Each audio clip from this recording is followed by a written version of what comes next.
इस समय जो बात मैं तुम्हें बताने जा रही हूँ वह कोई साधारण सूचना नहीं है। यह एक ऐसा संदेश है जो तुम्हारी आत्मा को झकझोर देगा। इसे हल्के में मत लेना, इसे दूसरों से साझा मत करना। यह सिर्फ तुम्हारे लिए है, क्योंकि स्वर्ग ने आज तुम्हें यह सुनने के लिए चुना है।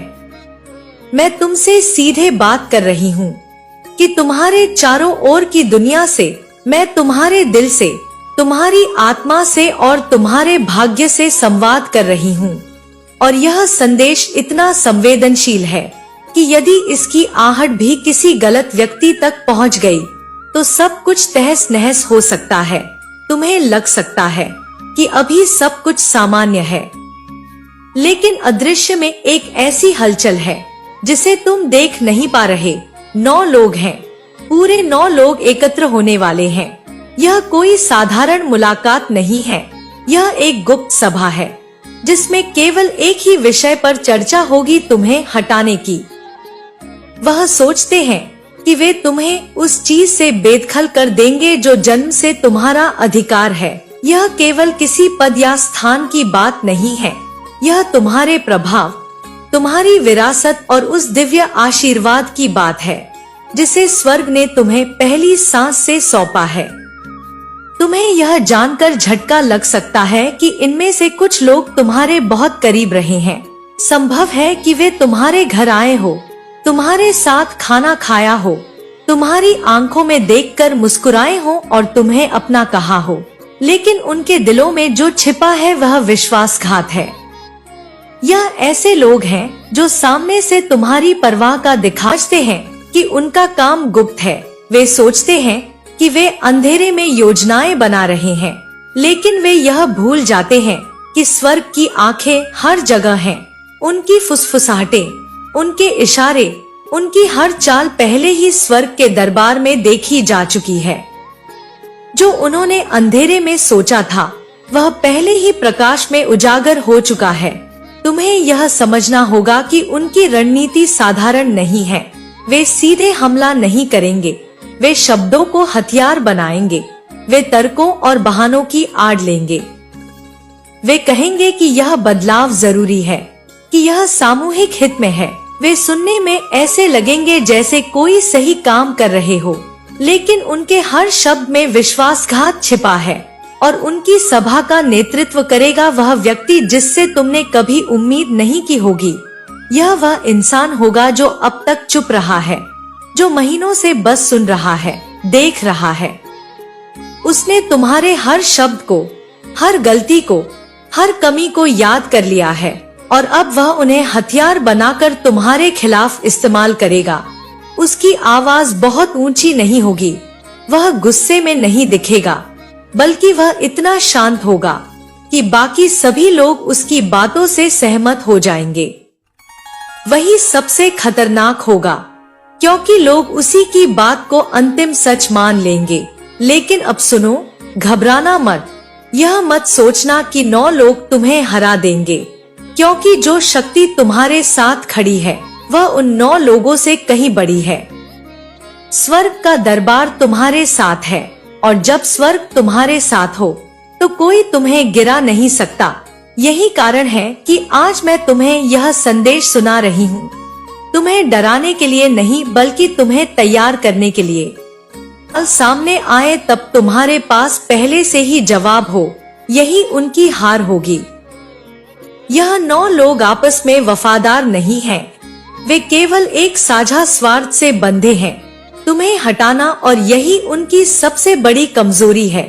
क्योंकि जब उन्हें लगेगा कि उनकी योजना कामयाब नहीं हो रही तो वे एक दूसरे पर शक करने लगेंगे, और जब उनमें फूट पड़ेगी वही तुम्हारी जीत का क्षण होगा। उनका पतन तुम्हारे उत्थान का प्रारंभ बनेगा।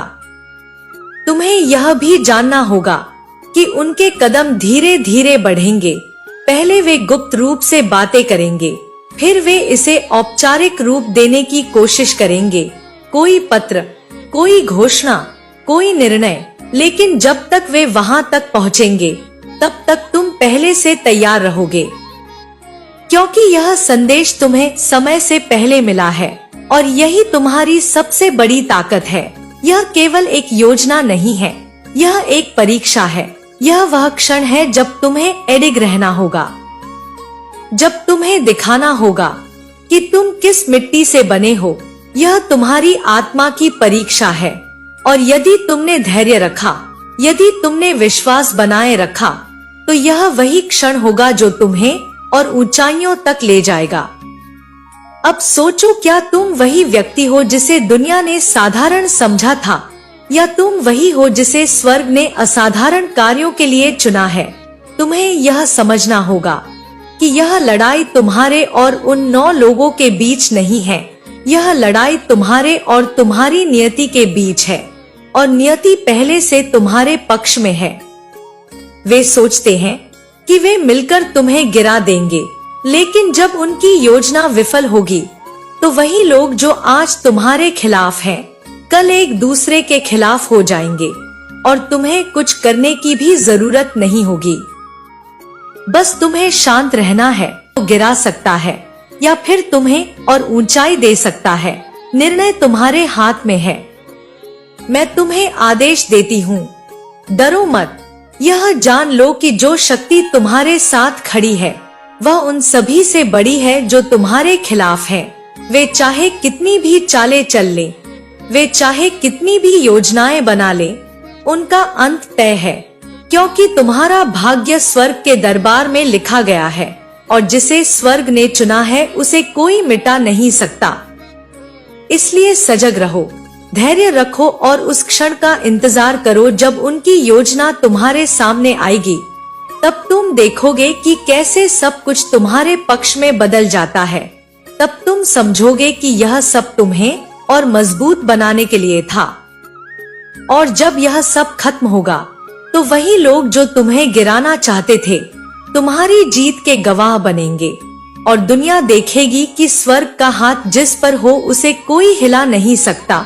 यही तुम्हारा भाग्य है, यही तुम्हारी शक्ति है, यही वह पल है जो ज्यादातर लोगों को तोड़ कर रख देता है।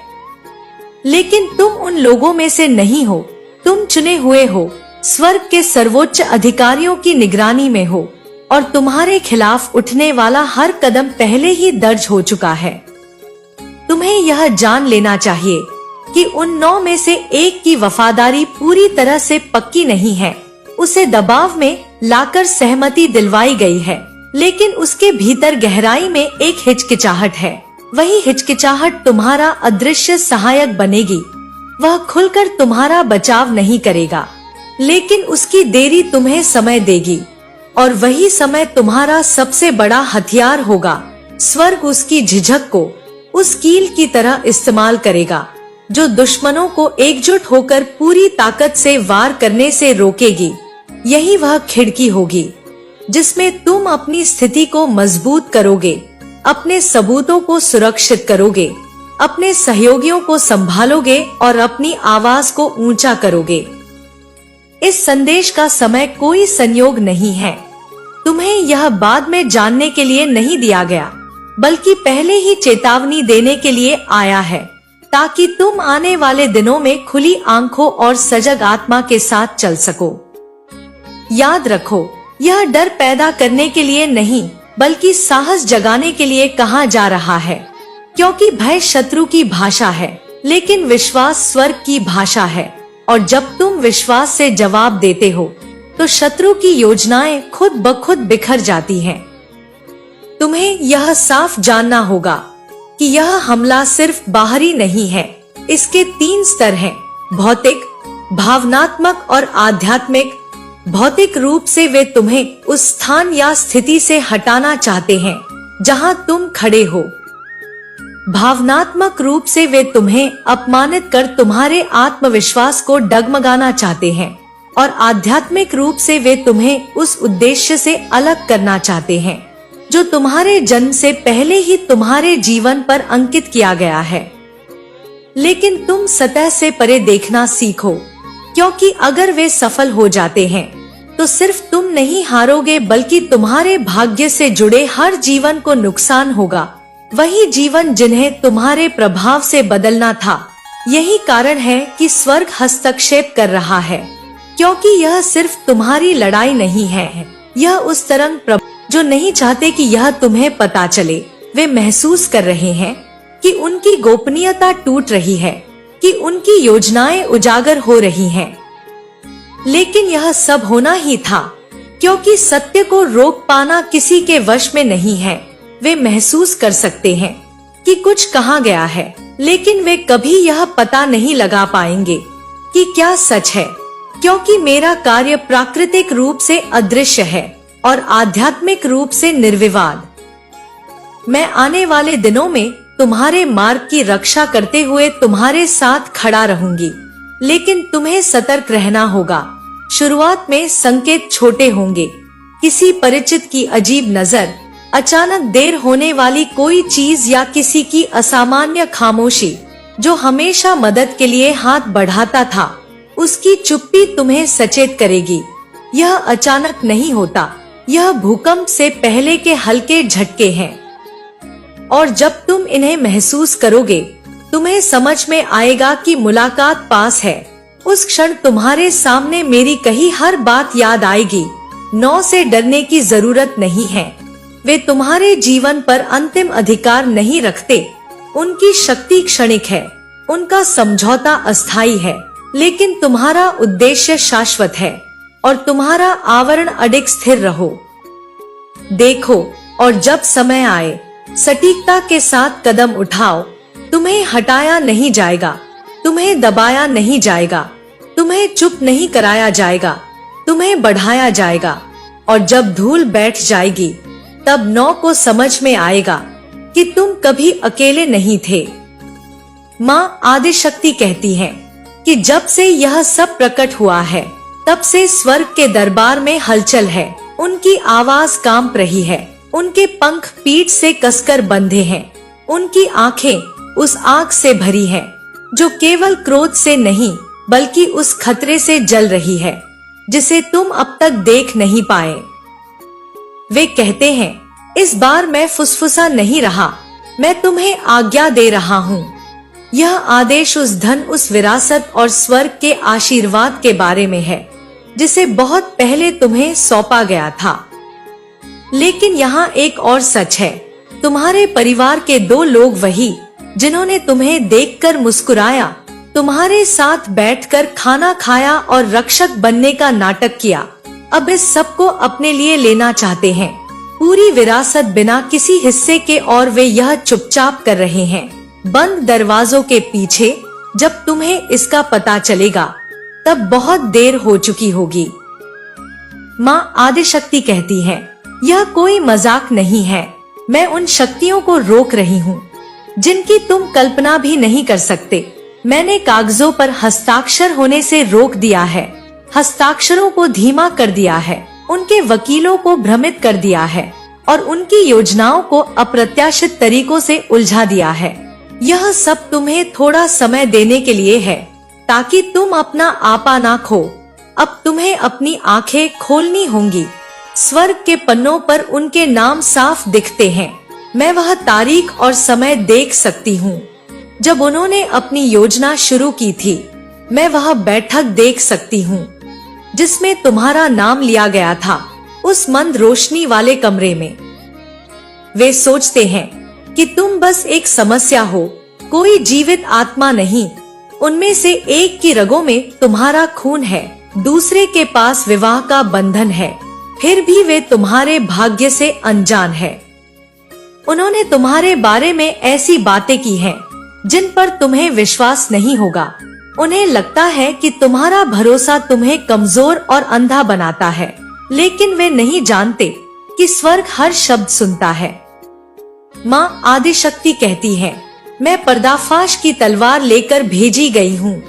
मैं उनकी साजिश को लंबे समय तक छुपने नहीं दूंगी, लेकिन तुम्हें तैयार रहना होगा, क्योंकि जब सच्चाई सामने आएगी, तब वह केवल तुम्हारे दिल को ही नहीं बल्कि पूरे परिवार को हिला देगी। कुछ लोग आश्चर्य का नाटक करेंगे, लेकिन गुप्त रूप से वे पहले से ही जानते हैं, और कुछ की चुप्पी उनके दोषों जितनी ही खतरनाक है। इस समय उनमें से एक व्यक्ति कॉल पर चर्चा कर रहा है। कि तुम्हारी संपत्ति का अंतिम हिस्सा उनके खाते में कैसे स्थानांतरित किया जाए। वे झूठे दस्तावेजों का उपयोग कर रहे हैं। एक हस्ताक्षर जाली है, एक अनुमति पर्ची नकली है। उन्हें लगता है कि तुम इसे कभी नहीं देखोगे, कि सबूत दफन हो चुके हैं। लेकिन भगवान कहते हैं, मैंने उन दस्तावेजों पर अपनी छाप छोड़ दी है। जब तक तुम उन्हें नहीं देखोगे, तब तक उन्हें नष्ट नहीं किया जा सकता। यह केवल लालच नहीं है, यह आध्यात्मिक चोरी है। यह सिर्फ धन की विरासत नहीं, बल्कि उद्देश्य की भी विरासत है। वही कठोर व्यक्ति इस षड्यंत्र का नेता है। बाकी लोग पीछे हैं, क्योंकि उन्हें अपना हिस्सा खोने का डर है। लेकिन स्वर्ग उनकी गठबंधन को संदेह में बदल देगा। उन्हें एक दूसरे पर संदेह करने के लिए प्रेरित किया जाएगा। वे फिसलेंगे। मैं उनकी बातचीत सुनूंगी, किसी कागज को गलत जगह रखूंगी, किसी संदेश को गलत हाथ में भेजूंगी। यही तुम्हारा उद्घाटन होगा। यही वह क्षण है जब ईश्वर पर भरोसा तुम्हारा सबसे बड़ा हथियार बन जाता है। यह डर कर पीछे हटने का समय नहीं है, अब आगे बढ़ने का समय है। अगला संकेत कुछ ही घंटों में आएगा। यह जोर से नहीं होगा, नाटकीय नहीं, लेकिन इतना सटीक होगा कि तुम्हारी आत्मा तुरंत पहचान लेगी। जब ऐसा होगा, तुरंत कार्यवाही करो। स्वर्ग हर कदम में तुम्हारा साथ देगा। मैं उन कमरों को देखती हूँ जहाँ वे बैठते हैं, फैले कागजों को देखती हूँ। तुम्हारा नाम उनके होठों पर श्राप की तरह सुनती हूँ। लेकिन मैं ईश्वर के हाथ को भी देखती हूँ, जो उनकी योजनाओं को हवा में उड़ते पत्तों की तरह बिखेर रहा है। जो तुम्हारा है वह तुम्हारे पास रहेगा, और जो तुम्हें छीनने का प्रयास करेंगे, उनके लिए यह 2 गुना अनुभव होगा। यही स्वर्ग का न्याय है। माँ आदिशक्ति कहती है, जब तक तुम पूरी तरह सुरक्षित नहीं हो जाते, जब तक तुम्हारा आशीर्वाद बहाल नहीं होता, जब तक तुम्हारा नाम साफ नहीं होता, मैं चैन से नहीं बैठूंगी। लेकिन तुम मुझसे विश्वास के साथ मिलो। इसे नजरअंदाज मत करो, इसे पीछे मत डालो। यह अभी है। यह कोई साधारण फुसफुसाहट नहीं है। यह एक दिव्य चेतावनी है, सीधे तुम्हारे लिए। मैंने वह देखा है जो तुम नहीं देख सकते। मैं उनके इरादों के गलियारों से गुजर चुकी हूँ। उससे पहले कि वे अपनी सभा का समय निर्धारित करें, मैं उस अदृश्य स्थान पर खड़ी हूँ जहाँ वे धीमी आवाज में बोलते हैं, और मैंने तुम्हारे नाम की ध्वनि सुनी।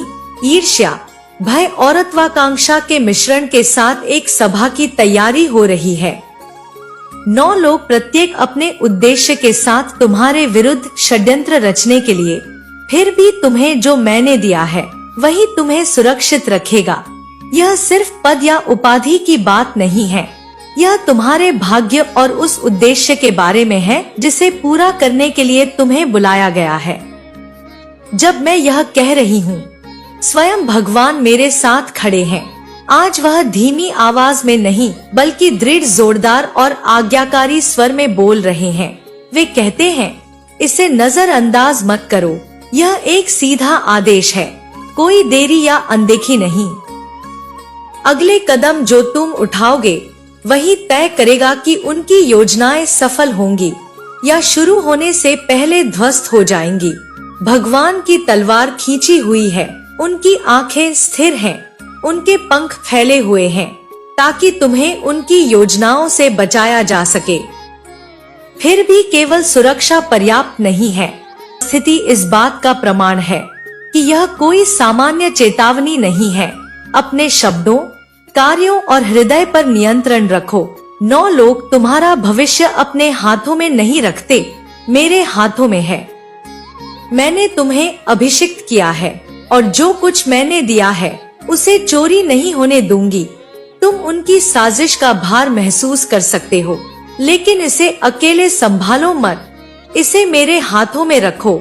देखो कि मैं कैसे भ्रम उनके लिए और स्पष्टता तुम्हारे लिए बनाती हूँ। अभी भी वातावरण बदल रहा है। स्वर्ग इस तरह घटनाओं को व्यवस्थित कर रहा है कि जो नुकसान पहुंचाने की कोशिश हुई वही तुम्हें ऊपर उठाने का काम करेगी। आगे यह मुलाकात हो सकती है, लेकिन परिणाम उनकी उम्मीद के अनुसार नहीं होगा। मैं उनके झूठ के बीच सच बोलूंगी। उनकी सभा में अचानक एक ऐसी आवाज उठेगी जो तुम्हारा बचाव करेगी, और उन्हें यह समझ नहीं आएगा कि यह तुम्हारे पक्ष में क्यों हुआ। मैं कुछ योजनाओं को इतनी पूरी तरह विफल कर दूंगी कि वे फिर कभी तुम्हारा नाम नकारात्मक रूप से लेने से हिचकिचाएंगे। तुम्हें मुझ पर भरोसा करना होगा, अपनी समझ के भरोसे मत रहो। याद रखो, तुम्हारे खिलाफ जो भी साजिशें रची गई हैं, वे तब तक टिक नहीं सकती जब तक वह सर्वशक्तिमान की इच्छा के विरुद्ध ना हो। मैं तुम्हारे साथ हूँ। मैं तुम्हें इससे बाहर निकालूंगी, तुम्हें जवाब देने की बुद्धि और सहने की शक्ति दूंगी, और जब यह सब समाप्त हो जाएगा तब तुम पीछे मुड़कर देखोगे और समझ पाओगे कि जो खतरा लग रहा था वह वास्तव में एक महत्वपूर्ण मोड़ था। उस मोड़ ने तुम्हें मेरे द्वारा तुम्हारे लिए तैयार किए गए मार्ग के और भी करीब ला दिया। इसीलिए हिम्मत रखो, दृढ़ रहो। जहाँ मौन ही ज्ञान है वहाँ चुप रहो, और केवल तभी बोलो जब मैं तुम्हें निर्देशित करूं। इसे आगे बढ़ाओ। इस संदेश में कुछ ऐसा है जो तुम्हारे जीवन में प्रचुरता, शक्ति और स्पष्टता लाने में मदद करेगा। इसे नजरअंदाज मत करो। कल्पना कीजिए, आपके इर्द गिर्द सब कुछ सामान्य दिख रहा है। लोग हंसते हैं, बातें करते हैं, मोबाइल पर स्क्रॉल करते हैं, लेकिन आपको भीतर ही भीतर लगता है जैसे कोई आपको लगातार देख रहा हो। यह सिर्फ आपका वहम नहीं है, यह कोई हल्की बेचैनी या तनाव नहीं है। यह संकेत है कि आपके जीवन की दिशा बदलने वाली है। अक्सर जब तक हम अपनी असली ताकत को पहचानते नहीं, दुनिया हमें सामान्य मानकर नजरअंदाज करती है। लेकिन जब ऊपर वाले की नजर किसी आत्मा पर ठहरती है, तब घटनाएं साधारण नहीं रहती। पिछले कुछ समय से ऐसी घटनाएं आपके आसपास घटी हैं, जिनका मतलब आपको साफ नहीं दिख रहा। अचानक आने वाली रुकावटें, अजीब हालात, कुछ लोगों का अप्रत्याशित व्यवहार, शायद आप ही गलत समझ रहे हैं, मगर हकीकत इससे कहीं बड़ी है। एक अदृश्य खेल चल रहा है और उसमें आपका नाम सामने आ चुका है। आपके बारे में बातें की गई, कहीं किसी कमरे में जहां फैसले होते हैं और ताकतें बंटती हैं, आपका जिक्र हुआ। जिन लोगों को आपके बारे में कुछ भी कहने का अधिकार नहीं था, उन्होंने आपका नाम लिया। उन्होंने इसे ऐसे माहौल में रखा जहां इसे गलत रूप दिया जा सकता था। और हाँ, शुरुआत में ऐसा ही हुआ। कुछ समय तक आप